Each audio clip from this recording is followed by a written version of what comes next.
그러니까 교보문고 베스트셀러 4위로 랭크가 되셨더라고요. 그래서 제가 그 한강 작가님 1, 2, 3위를 제치고 일단은 4위에 랭크되신 걸 일단 축하드리고요. 미리 사전에 저희가 책을 못 구입해서 좀 자세로 죄송하다는 말씀드리겠습니다.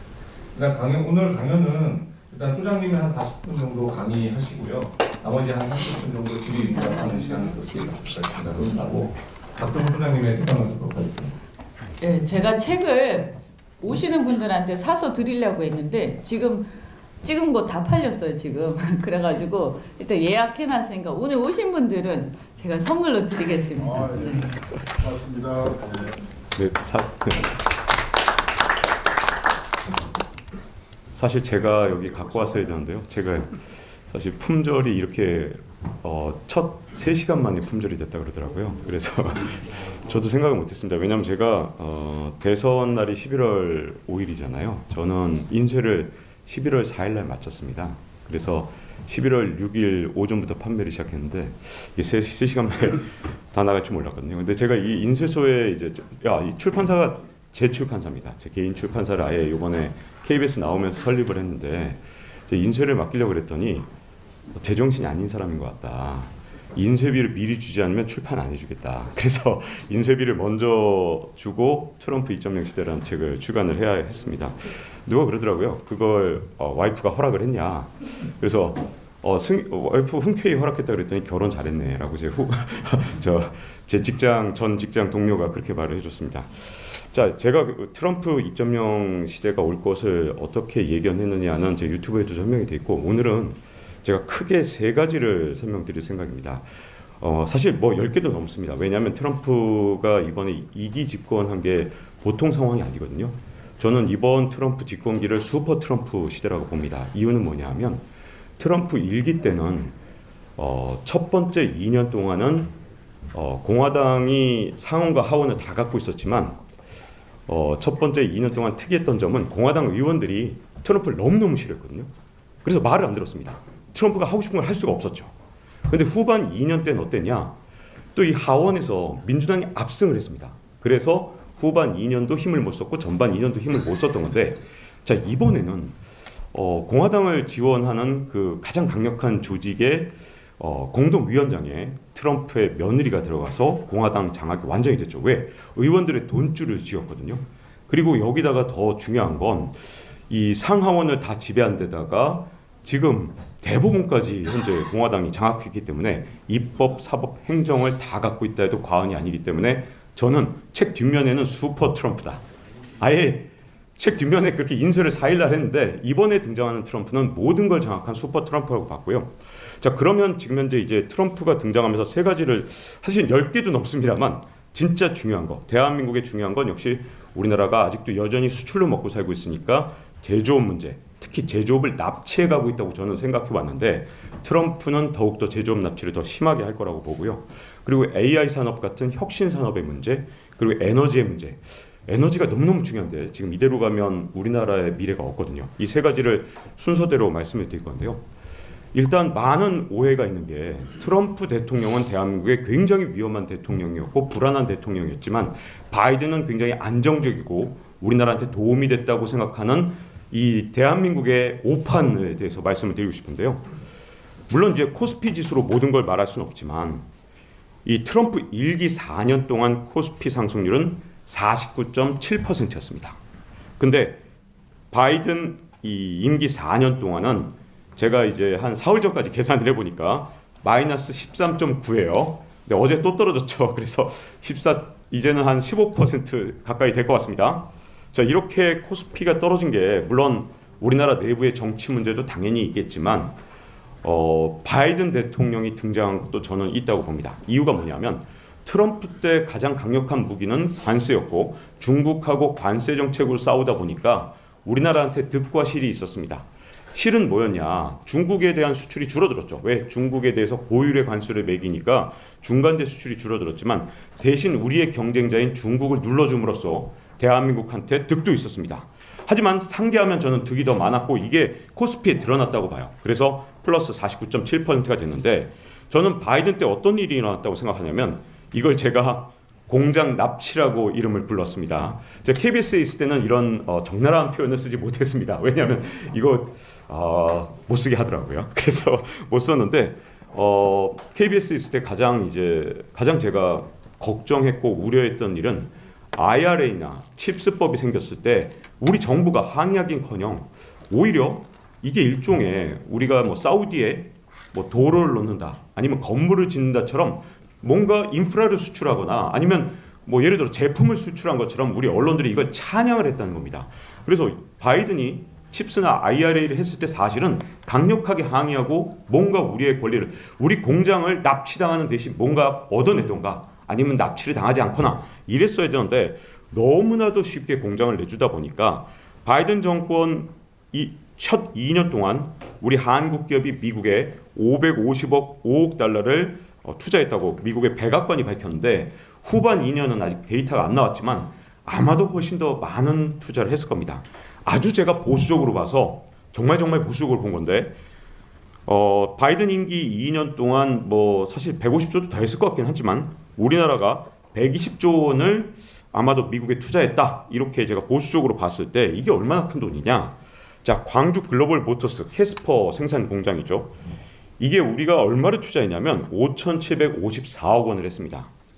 그러면 어느 정도냐? 125조 원만 봐도 광주 공장을 200개 지을 돈인데 광주 공장이 지금은 이제 고용이 한 뭐 700명 이렇게 된다지만 나중에 목표가 1000명이에요. 그러면 광주 공장 같은 걸 120조 원이면 이게 한두 명이 아니라 거의 20만 명을 고용할 수 있는 돈이고요. 근데 이번에 또 하나 특징이 뭐냐?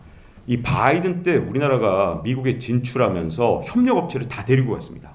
그래서 이게 단순하게 20만 명의 문제가 아니라 더 많은 인원수를 아마도 미국에 끌려갔다 이렇게 생각할 정도로 좀 안타까운 일이 일어났는데 그래서 이 정도면 어느 정도냐? 뭐 제가 보기엔 협력업체까지 이제 정말 크게 보면 50만 명도 볼 수 있고 가장 작게 보면 협력업체까지도 20만 명이 가장 작게 본 거라고 봅니다. 자, 그러면 이게 한 20만 명에서 한 40만 명만 가져갔다 그렇게 되면 우리나라에 인구 한 예를 들어서 한 4, 50만 명 혹은 100만 명 이상을 부양할 수 있는 생산 설비가 미국으로 갔다는 뜻이 됩니다. 자, 그래서 트럼프가 차라리 중국에 관세만 부과하던 시절이 훨씬 더 나았는데 안타깝게도 IRA나 아니면 칩스법이나 그리고 우리나라에선 거의 보도가 되지 않았던 바이오 제조 이니셔티브 MBBI라고 하죠. 이런 것들이 자꾸 나오면서 우리나라의 반도체 산업, 배터리 산업 그리고 앞으로 우리가 바이오 산업에서 바이오 시밀러나 이런 것들은 우리나라도 강점을 갖고 있거든요. 제가 이 바이오 산업 취재하려고 미국에 1시간짜리 다큐멘터리 만들러 간 적도 있는데요. 제가 웬만한 기관에 갈 때마다 미국의 이제 바이오 관련 기관 갈 때마다 정말 충격받았던 건 뭐냐면 제가 30분 동안 차량 수색을 당했습니다. 나올 때 들어올 때. 그 정도로 바이오 산업은 국가 안보 산업이라고 생각을 해요. 인터뷰 한 3개 하러 들어갔고요. 이 생산 설비 찍는 것도요. 정말 끝없이 저 감시당했습니다. 제가 마치 중국 취재 갈 때 여러분 중국 취재 가면 광전총국이라 그래서 거의 공안 같은 역할을 하는 사람이 저를 24시간 감시를 하거든요. 근데 중국에 마치 취재 간 것처럼 미국의 바이오 산업 취재할 때 국가 기관 산업이라고 생각해서 저를 끝없이 감시하고 제 차에다가 뭐 진짜 하루 진짜 온갖 기계를 대서 엑스레이 장비부터 시작해서 온갖 장비로 제 차를 점검했습니다. 이 정도로 미국은 주요 산업을 국가 안보로 생각하는데 대한민국은 지금까지 이 우리나라 산업이 국가 안보라는 생각이 없이 우리나라 산업을 일종의 사우디에 진짜 인프라 수출하는 것처럼 계속 옮겼다는 거죠.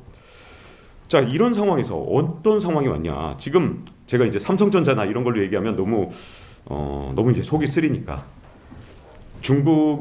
대만 산업으로 얘기하겠습니다. TSMC 얘기를 해볼까 하는데요. 한국의 삼성전자도 이거와 똑같아서 지금 현재 위기에 빠졌다고 저는 생각하는데 TSMC가 이제 미국에 공장을 지었습니다. 바이든 정부의 칩스법 이런데 유인당해서 졌죠.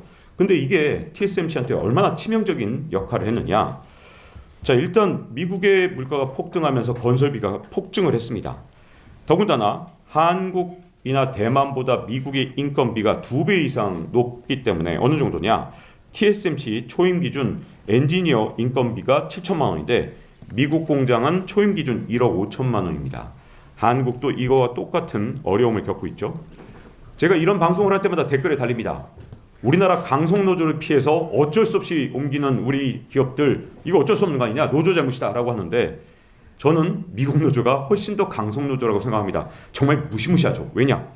TSMC에서 원래는 2024년 하반기에 이 애리조나 공장을 가동시키려고 했어요. 근데 미국인들을 아무리 교육해도 미국의 제조업 근로자들은 손재주가 없는 건지 수율이 안 나옵니다. 그래서 애리조나 공장 직원들이 진짜 계속 교육했는데 고용하고 교육시키고 별짓 다 했는데 수율이 안 나오니까 TSMC에서 2023년에 이제 이걸 미리 알았어요. 아, 교육해도 안 되는구나. 근데 뭐 엄청나게 고용을 했겠죠. 뭐 10,000명, 20,000명 했을 거면 정확한 고용 인원수는 모르지만, 근데 문제점은 TSMC가 아무리 교육해도 안 되니 안 되겠다. 우리가 맨투맨으로 교육을 할 테니 그 교육을 위해서 500명의 TSMC 공장 본사에서 500명만 데리고 오겠다. 비자를 내달라. 23년에 이렇게 미국 연방정부에 요청을 했습니다. 그랬더니 애리조나 이 지역 노조가 그냥 한꺼번에 벌떼처럼 들고 일어나고 단 한 명도 안 된다. 데려오기만 해봐라. 난리 나겠다. 그러니까 연방정부가 비자를 안 내줬어요. 비자를. 우리나라 노조가 막 난리쳤다고 비자 안 내주는 거 보셨습니까? 미국 노조가 훨씬 셉니다.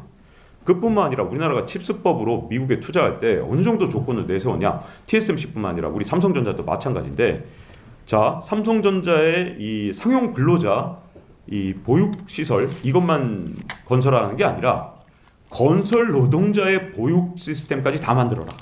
이렇게 요구했습니다. 저도 미국의 스탠퍼드 대학에서 1년 개건 연구원으로 있었는데 그때 제가 애가 둘이거든요. 애를 갖다가 맡기는데 와, 왜 이렇게 비쌉니까? 물론 이제 뭐 팔로알토가 물가가 비싸긴 하지만 한 달에 제일 싼 보육원이 한 150만 원 되더라고요. 아니 이걸 보육시설을 다 지어서 건설 노동자까지 해결해라. 그 다음에 지역사회를 위해서 공헌해라. 이게 바이든의 칩스법의 사실 비밀입니다. 자, 그러면 여기서 다시 설명이 되는 거죠. 자, 우리나라 내수가 왜 이렇게 안 좋고 환율이 왜 이렇게 튀느냐? 이게 정말 안타까운데 개인적으로 저는 우리나라 기업들이 이제 더 이상 달러를 벌어도 이걸 환전을 하지 않기 때문입니다. 대한민국에서 바이든 전만 해도 트럼프 전만이라고 하죠. 사실 트럼프도 뭐 비슷한 정책을 썼으니까 트럼프가 등장하기 전까지만 해도 환율이 이렇게 불안할 이유가 없었습니다. 왜냐? 대한민국의 수출 기업들은 열심히 달러를 벌어와서 그 달러를 환전을 했습니다. 그래서 월급도 줬고요. 그리고 대한민국에 생산 설비를 지어야 되니까 막대한 달러를 당연히 환전을 했습니다. 근데 트럼프 때부터 살살 환전할 이유가 없어졌고, 특히 바이든 때 여러분 트럼프보다 훨씬 치명적인 정책을 썼기 때문에 우리나라의 수출 기업들은 더 이상 달러를 환전하지 않습니다. 대한민국 외환시장에서 지금 달러를 환전하는 사람이 있을까요? 없습니다. 그러다 보니까 한국은행이 외환시장에 개입하지 않으면 진짜 틈만 있으면 1,400원을 넘으려고 하죠. 지난주 금요일날 어떤 일이 있었냐? 제가 1998년 외환위기 때도 KBS 기자로 일했고요. 그리고 2008년에도 KBS 기자에서 경제부 기자로 있었는데 아주 재미있는 환율 현상이 있어요. 그 전에 제가 이 비판을 하기 전에 한국은행을 KBS 오기 전에 97년 한국은행에 다녔었는데요. 이럴 때 말이죠. 어떤 문제가 있냐? 한국은행 직원들이 퇴근을 합니다. 금요일 밤에. 그럼 주중에 열심히 이제 외환시장에 들어가서 개입을 하죠. 금요일 밤에 퇴근을 하잖아요. 그러면 NDF, Non-Delivery Forward 시장에서 갑자기 금요일 밤 한 7시부터 환율이 튑니다. 이게 개입의 조작인데 지난주 금요일날 환율을 보세요. 갑자기 1,300 한 80원 밑으로 내려갔던 게 갑자기 1,400원을 딱 돌파하거든, 막 거의 가거든요. 금요일 밤에. 왜 그런 건지 아십니까? 퇴근했거든요. 그래서 이런 일들이 일어나는데 아주 이렇게 개입이 많이 일어난 경우에 금요일 밤에 갑자기 기습적으로 환율이 오를 때가 있습니다. 자, 이런 식이 되니까 우리나라 내수시장이 왜 망가졌냐? 저는 이렇게 생각합니다. 적어도 100만 명을 부양할 수 있는 그런 엄청난 생산 설비, 우리가 갖고 있는 첨단 설비, 반도체, 배터리, 전기차, 이런 온갖 이 첨단 설비가 미국으로 넘어갔습니다. 100만 명을 부양했습니다. 이 사람들 연봉, 이 생산 라인에 있는 사람들, 이분들의 연봉이 우리나라에서 고용됐으면 7천만 원, 8천만 원 혹은 1억도 됐을 거고요. 미국에서 우리가 1억 5천 이 사람들 연봉 줘야 되는데 한국에서 고용했으면 100만 명을 분양할 수 있는데 그 공장이 다 4년 동안 빠져나갔고 그 사이에 언론들도 정말 잘못했죠. 언론들은 뭐라 그랬습니까? 아 이건 대한민국 대통령의 순방의 치적이다 이렇게 얘기했죠. 근데 이건 치적이 아닙니다. 대한민국의 도시 하나를 날려버린 거고요.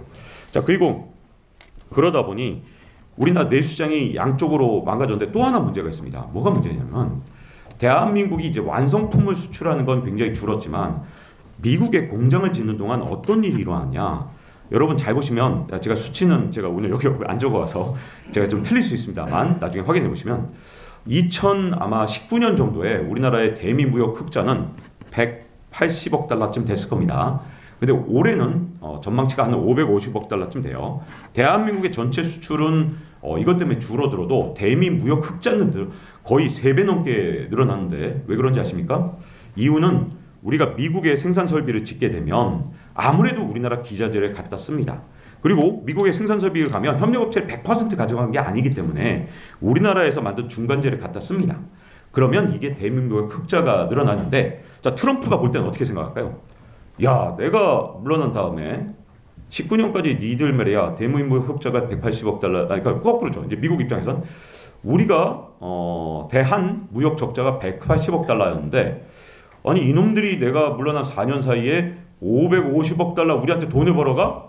그러니까 머니머신인 거죠. 화가 나겠죠. 근데 원인은 뭡니까? 우리가 미국에 공장을 많이 지어줬습니다. 사실 완성품으로 수출할 수 있었던 걸 이렇게 생산 설비를 넘기다 보니까 대한민국의 흑자로 나타났지만 이건 착시현상이죠. 왜? 한국의 기업이 한국 기업한테 수출한 거니까요. 그래서 나타나는 흑자이기 때문에 저는 굉장히 지금 트럼프한테 불리하게 만들어 놓은 건 바이든 대통령 때 제대로 대처를 하지 못했기 때문이고 내수는 이런 과정에서 망가진 거죠. 자, 내수는 두 가지로 망가졌습니다. 우리나라 공장이 없어진 것도 문제지만 또 하나가 우리나라 기업들이 더 이상 달러를 한국에 와서 환전하지 않으니 환율이 저는 미국의 공장을 이런 식으로 납치하지 않았다면 여전히 1,200원이었을 거라고 생각해요. 그리고 제가 하나 고백하고 자백하자면 저는 이 사태를 예견하고 수많은 강연과 제 책에서 달러로 환전해 두라고 했습니다. KBS 기자일 때도 달러로 환전하라고 그러면서 많은 국민들한테 MC가 KBS 기자일 때 저한테 이제 KBS 앵커죠. 묻더라고요. 박 기자, 근데 이거는 애국심에서 우리가 원화를 계속 갖고 있어야 되는 거 아닐까요? 라고 물어봤을 때 저는 이렇게 말했습니다. 정부에서 이렇게 잘못된 정책을 쓸 때 애국은 저는 지금 달러를 오히려 사는 거라고 생각합니다. 1160원에 달러를 사야 되는 이유가 뭐냐? 지금 이렇게 우리가 공장 납치를 당하고 있는 상황에서 물론 그때 공장 납치라는 표현을 KBS라서 못 썼지만 이렇게 공장 납치를 당하고 있는 상황에서 우리 국민들이 이럴 때 1,060원일 때 달러로 환전을 해줬을 때 여러분 생각해보세요. 옛날에 금모으기 운동을 했을 때는 애국심에서 했지만 이제 더 이상 애국심으로 금모으기 운동을 할 수가 없습니다. 언젠가 환율이 튈 수밖에 없는 상황에서 우리 국민들이 많은 국민들이 달러를 보유하고 있다면 이렇게 됩니다. 환율이 만약에 많이 튀어올랐을 때 사람들은 차익 실현을 할 거고 그러면서 개인의 이득도 되지만 외환시장의 안정도 될 거기 때문에 저는 이게 애국이라고 생각합니다. 라고 실제로 최경영의 경제쇼, 홍사원의 경제쇼에서 여러 차례 말한 적이 있습니다. 물론 그래서 오래 못 다녔을지도 모릅니다만 하여튼 그래서 자 그럼 이게 첫 번째 제조업 납치에 대한 얘기고요. 두 번째는 AI 혁명인데 트럼프에 대해서 자세히 꼭 아셔야 될 부분이 하나 있습니다. 트럼프 대통령은 당선인은 빅테크 기업들하고 사이가 안 좋다고 알려져 있지만 그런데 놀랍게도 JD 벤츠나 트럼프나 AI에 대해서 굉장히 관대합니다. 바이든은 AI에 틈만 나면 규제를 할 방법을 찾아내려고 노력했습니다. 근데 트럼프는 지금 벤츠하고 함께 AI에 대해서는 허용을 해줄 가능성이 굉장히 크고요. AI는 치고 나갈 겁니다. 어마어마한 속도로 나갈 겁니다. 그리고 더군다나 일론 머스크의 차세대 사업은 아마도 주력 사업이 AI가 될 거고요. 그리고 막판에 갈아탄 제프 베이조스도 AI 총력전을 하고 있습니다. 다만 메타는 좀 고생을 할 수 있죠. 메타는 지금 트럼프 눈에 완전히 눈밖에 나갔죠. 근데 제가 이제 AI 얘기하기 전에 잠깐만 제 소개를 하자면 저는 경제학으로 학석박을 받았기 때문에 경제학만 전공을 해서 반도체나 AI 전문가는 아닙니다. 하지만 초등학교 6학년 때 저희 아버지가 아주 이상한 기계를 하나 들고 오셨어요. 제 동생은 초등학교 3학년이었는데 83년쯤 될 겁니다. 82년? 그때 이제 들고 오셨을 때 아버지가 그 이상한 기계가 퍼스널 컴퓨터라고 하시더라고요. 근데 이게 앞으로 세상을 바꿀 거니까 너희 두 형제가 이거를 정말 열심히 공부해라. 너희들이 하는 공부보다 훨씬 중요하다. 이걸 모르면 낙오될 거다. 그래서 초등학교 6학년 때부터 코딩을 했습니다. 근데 어쩌다가 이제 꼬임에 이제 현 선배한테 속아갖고 이제 문과를 가서 경제학과를 가게 됐는데 전 끝까지 코딩을 했고요. 참고로 제가 SCSC라는 서클, 이게 이찬진 선배가 아래 한글 만든 서클인데 여기에 이제 가입을 해서 그 그룹에 들어가려고 그랬거든요. 그때만 해도 버전 0.9여서 0.1 정식 버전이 안 나왔는데 그때 SCSC 그 서클 선배가 이 서클에서 만들어진 건데 저한테 그러더라고요. 제가 꼭 껴달라 그랬더니 넌 문과잖아 그러더라고요. 그래서 문송합니다가 그때도 있었습니다. 하지만 그 뒤로도 컴퓨터를 계속해서 아마 거의 최초일 것 같은데 제가 대한민국에서 거의 최초거나 뭐 5위 안에 들 겁니다. 석사 논문을 코딩으로 했고요. 박사 논문도 코딩으로 터보 C++이라는 프로그래밍 랭귀지로 코딩을 해서 시뮬레이션 논문입니다. 반도체 산업의 추격과 역전을, 반도체 산업을 하나하나 시뮬레이션을 터보 C++이라는 프로그래밍 언어로 시뮬레이션을 해서 박사학위 받았습니다. 그래서 제가 그 뒤로 코딩한 후배들이 있을 때 제가 논문 심사를 갔습니다. 왜냐하면 교수님들은 코딩해서 박사학위 받으신 분이 거의 없기 때문에. 자, 그래서 AI에 대해서 문과생으로서 제가 AI에 대해서 몇 가지 설명을 드리자면, 일단 AI는요 지금 네이버 지금 정신 못 차리고 있어요. 저보다도 모르는 것 같아요, 네이버는. 왜냐하면 네이버가 소버린 AI 하면서 국가 AI가 필요하다 그러면서 마치 지금까지 우리 이제 네이버나 카톡이 우리 기업을, 우리 시장을 지켜왔잖아요. 그것처럼 AI를 생각하는데 네이버 지금 큰 착각하는 겁니다. 이제 곧 네이버는 무너질 위기에 처할 텐데 왜 그러냐? 여러분, 제 석사 논문 주제기도 한데요. 여러분, 제가 카카오톡을 아주 미워한다고 생각을 해볼게요. 알리페이한테 카카오페이가 이제 자료를 3천만 명 넘겨줬는데 제 자료도 있었을 거예요. 그럼 제가 너무 열받아서 카카오톡을 이제 탈퇴를 하려고 그래요. 탈퇴할 수 있을까요? 못합니다. 왜? 탈퇴하는 순간 제 친구들하고 모든 소식이 끊어지겠죠? 자, 제 옆 사람, 제 친구들, 제 거래처가 쓰기 때문에 어쩔 수 없이 이 카카오톡을 계속 쓰는 이런 경제적 현상을 네트워크 이펙트라고 합니다. 네트워크 이펙트가 벌어지면 어떤 현상이 생기냐? 이 품질, 서비스 품질이 나빠요. 알리페이처럼 이렇게 막 넘겨요. 이래도 못 나가요. 이 비용을 막 올려요. 그리고 짜증나게 저한테 자꾸 광고를 보내요. 카카오톡 PC에 깔았더니 짜증나게 자꾸 광고를 올리더라고요.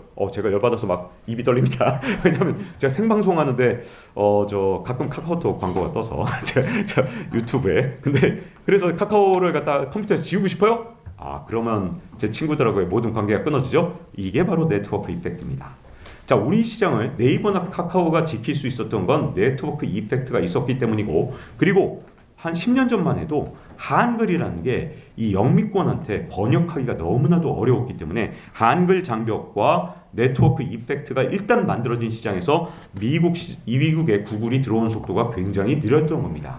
그래서 유럽 시장은 구글이 어느 정도 잠식하고 있느냐? 91% 잠식하고 있죠. 재미있는 건 구글이 미국 시장을 89% 잠식하고 있는데 유럽 시장은 91% 잠식했고요. 한국에서 구글이 아직 40% 정도밖에 안 되는 이유, 40%가 안 되는 이유는 네이버나 카카오가 이미 네트워크 효과를 갖고 있고 한글 때문인데, 자, AI의 미래는 소셜 미디어와 완전히 다릅니다. 그리고 여러분께 부탁드리는데, 요거 옆에 이웃 당이 이런 짓을 했기 때문에 여러분들께 부탁드리는데요.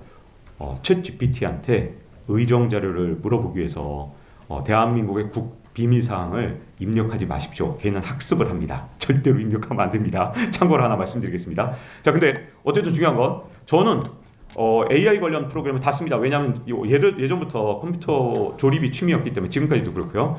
그러면 저는 어떤 짓을 하고 있냐? 저는 지구를 파괴하고 있는데 왜냐하면 챗GPT가 하나 질문할 때마다 이 물 1리터 정도의 냉각수가 필요한데요. 저는 한국인이거든요. 저는 챗GPT가 답변하는 3초를 못 기다립니다. 그래서 저는 큰 화면 2개를 씁니다. 그래서 4분할을 해서 쓰는데 코파일럿, 챗GPT, 클로드, 퍼플렉시티 동시에 질문을 복사해서 4개를 질문을 합니다. 그러면 어떤 놈이 답변을 잘하는지 확인한 다음에 걔를 참고합니다. 근데 여러분 이런 짓을 하면 지구를 파괴하지만 죄송합니다.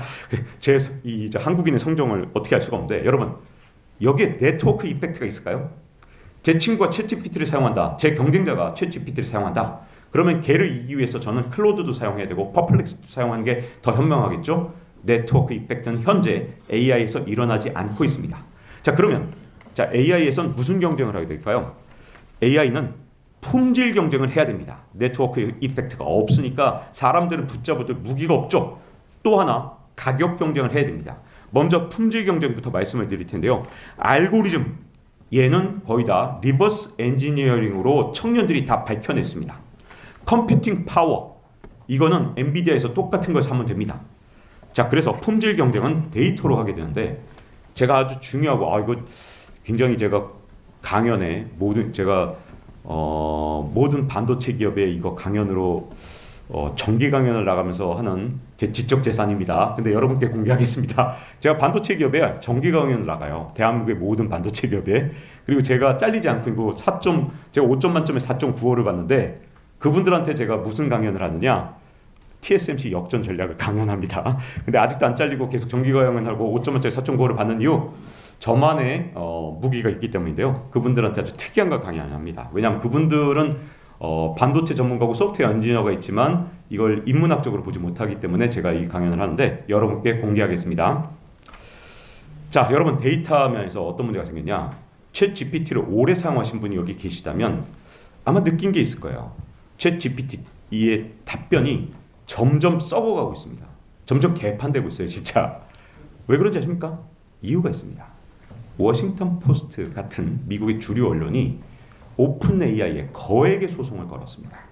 자, 소장을 보면 이런 문구가 있어요. 142년 우리의 지적 재산을 훔쳐갔다. 지금 AI는 훔쳐서 데이터 학습을 한 겁니다. 자, 그래서 정말 열받은 미국의 언론사들이 어떤 짓을 했냐?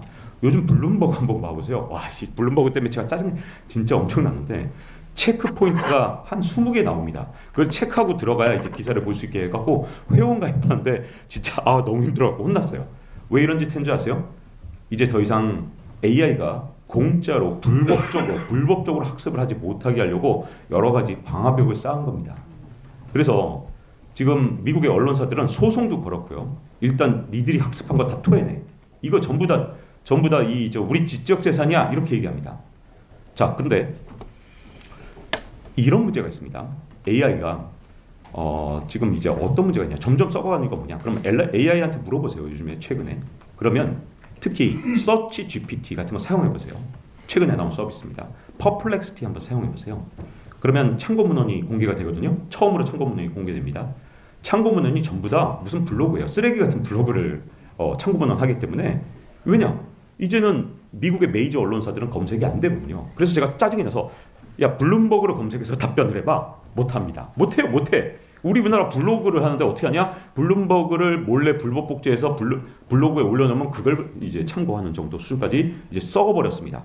그래서 지금 챗GPT가 챗GPT 4.5니 1.5니 아무리 떠들어도 소용없는 게 원 데이터가 썩어버렸는데요. 문제가 또 있는데 이 블로그가 또 문제가 있습니다.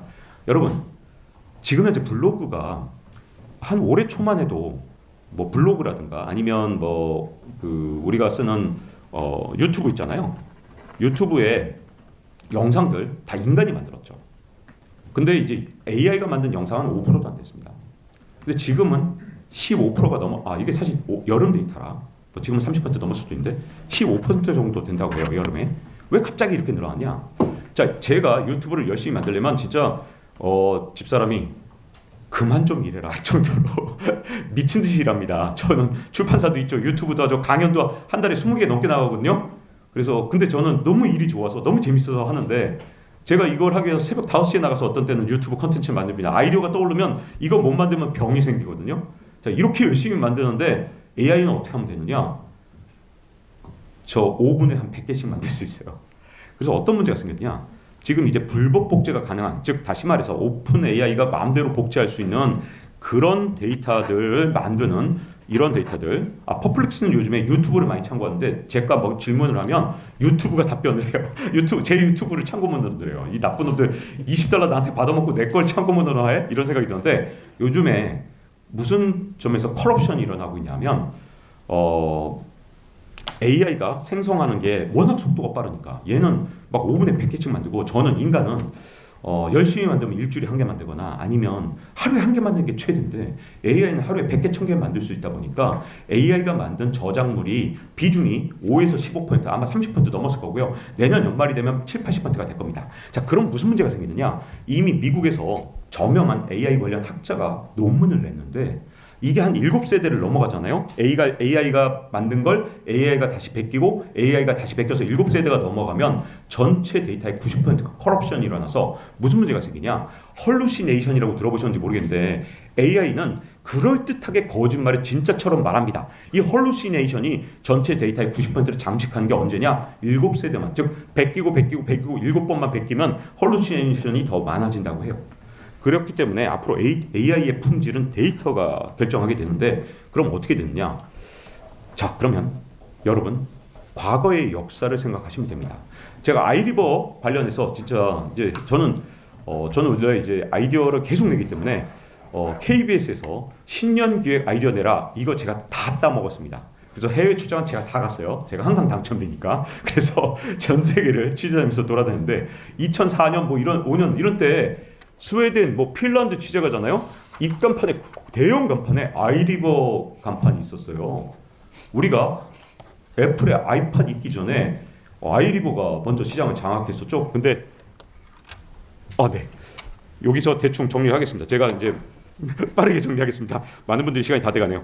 근데 마지막으로 이제 정리를 하자면 아이리버까지 하자면 너무 어렵고요. 너무 시간이 걸리고요. 간단하게 이걸 말씀드리겠습니다. 데이터를 가지고 전쟁이 일어날 건데 반드시 중요한 게 여러분 이제 저작권 있는 데이터 싸움이 일어날 거고요. 두 번째 싸움은 멀티모달 데이터 싸움이 일어날 겁니다. 마지막 세 번째는 제조 데이터를 싸움이 일어날 건데 이건 중국이 앞서갑니다. 한국이 앞서가는 건 멀티모달 데이터라는 건데요. 제 얼굴 표정이나 제스처 같은 걸 하는 건데 이거는 애플하고 삼성전자밖에 못합니다. 단말기를 갖고 있기 때문에 여러분이 아마 이거 입법 과정에서 되게 의원님들께서 이걸 해주신다면 아마 엄청난 상황이 될 거고요. 제조 데이터는 중국이 앞서가는데 이건 너무 깁니다. 마지막으로 제가 이제 AI 관련해서 에너지가 가장 중요합니다. 제가 AI가 이제 잘 생각해보세요. 데이터는 품질을 좌우하죠. 근데 이제 에너지는 이제 뭘 좌우하냐? 바로 단가를 좌우합니다. 이제 가격 경쟁을 하는데 에너지가 제일 중요하거든요. 근데 대한민국은 지금 송전망도 제대로 만들어 놓지 않았고 원자력 한다 그러면서 러시아하고 싸우고 있죠. 러시아한테 지금 우라늄을 공급받는 게 2021년까지는 30%였는데 지금 43% 됐습니다. 이유가 뭔지 아십니까? 러시아한테 제재하는 게 중요한 게 아니라 지금 세계 각국이 원전을 돌리면서 정제된 우라늄을 자기들이 쓰고 있어요. 자, 앞으로 SMR 소형 원자로 모듈 계속 만들게 되면 잘 생각해 보세요. 앞으로 이거 선진국들이 정제된 우라늄 자기들이 다 쓸 겁니다. 그럼 우리한테 수출 잘 안 하겠죠. 러시아한테 의존하게 될 겁니다. 자, 그러니까 우리가 원전 정책을 계속하려면 러시아하고의 어떤 관계가 좀 필요한 거고, 그 다음에 원전 정책을 포기할 생각이 아니라면 이게 되게 중요한데 선진국들이 정제된 우라늄 이걸 우리한테 팔거나 아니면 정제 우라늄 기술을 우리한테 주지 않을 거라면 앞으로 러시아에 대한 의존도는 높아질 수밖에 없는 게 왜 그러냐? 구글과 아마존이 이제 이걸 깨달았어요. AI의 가격 경쟁력은 결국 발전소다. 그래서 자기들이 직접 짓죠. SMR을 짓게 되면 어떻게 되느냐? 정제된 우라늄이 필요하죠. 우리가 원전의 비중을 늘리게 되면 결국은 이 정제된 우라늄을 어떻게 입수하느냐, 이게 굉장히 AI 문제에서 굉장히 중요하게 될 텐데 여러분 안타깝게도 선진국들이 이게 굉장히 위험하고 더러운 산업이잖아요. 그러다 보니까 정제된 우라늄의 생산을 크게 늘리지 않고 자기들만 쓸 가능성이 큽니다. 그래서 우리가 진짜로 신재생 포기하고 원전으로 간다면 그 에너지 수급 대책을 세워야 되고요. 저는 신재생을 포기하고 갈 수 없다고 봅니다. 반드시 풍력이든 뭐든 해야 된다고 보고 수소 에너지는 해야 된다고 봅니다. 그래서 외교 문제 그리고 이런 문제에서 특히 에너지 문제가 대한민국의 트럼프 시대에 굉장히 큰 문제가 될 겁니다. 왜? 트럼프도 에너지의 중요성을 너무나도 잘 알고 있거든요. 자, 이렇게 제가 지금 제조, 그 다음에 AI, 에너지까지 마지막 에너지는 짧게 말씀드렸습니다만 세 개를 간략하게 트럼프 시대에 달라진 점을 설명드렸습니다. 감사합니다.